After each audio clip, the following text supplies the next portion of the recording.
Kunal, take us through what the likes of these shipbuilding companies, the likes of Cochin Shipyard, Garden Reach, tell us what they're looking like on the charts. Because if I pull up these charts, what's in front of me is year-to-date Cochin Shipyard is exactly doubled. Year-to-date Garden Reach is a good 80% up. Do you think this momentum, this rally is going to sustain on the charts? Do you think both of these and the entire defense sector and particularly shipbuilders, do you think they're a deal or a no deal right now?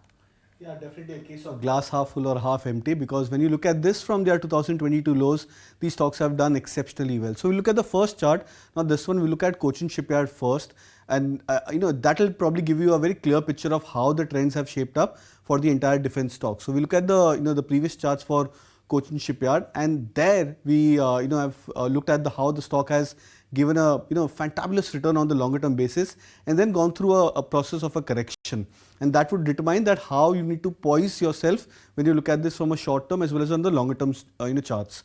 So for Cochin Shipyard, we looked at the longer term basis, the stock has done exceptionally well. It's gone up almost 4 to 5x in just the last 1.5 to 2 years. Now interestingly, the stock has gone through a major correction, so it's almost half from that levels closer to 2900, 3000 approximately, to now levels of 1350, 1380 approximately.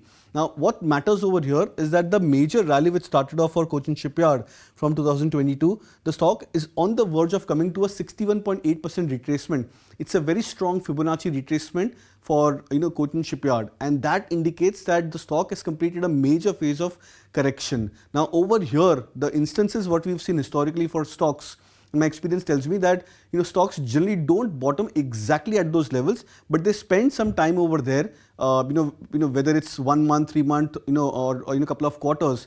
But that becomes a very strong value buying territory for stocks on the longer term basis. So this is exactly the charts for Cochin Shipyard, and 1260 is the level apparently for the stock at the 61.8% retracement, which means we could be at a cusp of maybe another 100-point drop into the stock on the longer term basis, but that would probably be a very good buying point for traders who are at a longer term trajectory. Look at the way the stock has multiplied on the longer term basis charts, and this could be a correction where one should look to enter.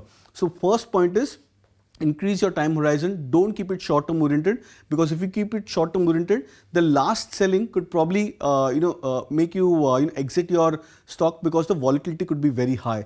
Second, and the most important part is, look to buy the stock on dips and have a longer term time horizon, because when you look at this, you are almost at the cusp of an end of a major bear cycle, as well as a potential start, say over the next couple of quarters, towards the start of a major upcycle which could happen to this name. Then we look at another charts for Garden Reach Shipyard, and very similar kind of a tendency, because when we look at this chart, again a stock which from almost 3000 levels has come down to 1500, so correction of almost 15%. A pattern consistently of lower highs which has been formed for Garden Reach also. So here also it indicates that the stock is going through a phase where it's completing a pause, or completing a phase of correction, and it's going through a phase of a pause. So 1500 to 1800 apparently is a zone where the stock is spending some time. So it's almost taken 2 months for the stock to try and take a pause over here. The moment the stock breaks this major resistance on the upside, which is currently at 1800 mark on closing basis for Garden Reach Shipyard, this could be a big breakout point for the stock on the longer term basis as well as on the short term chart. So this is how you need to position yourself. Don't keep it short term oriented, because there could be a residual correction which could be at play for many of these defense stocks. But on the other side, you should not miss out on this very strong buying opportunity, especially if you're a long term trader. If you like this video, then like, share and subscribe to ET Now.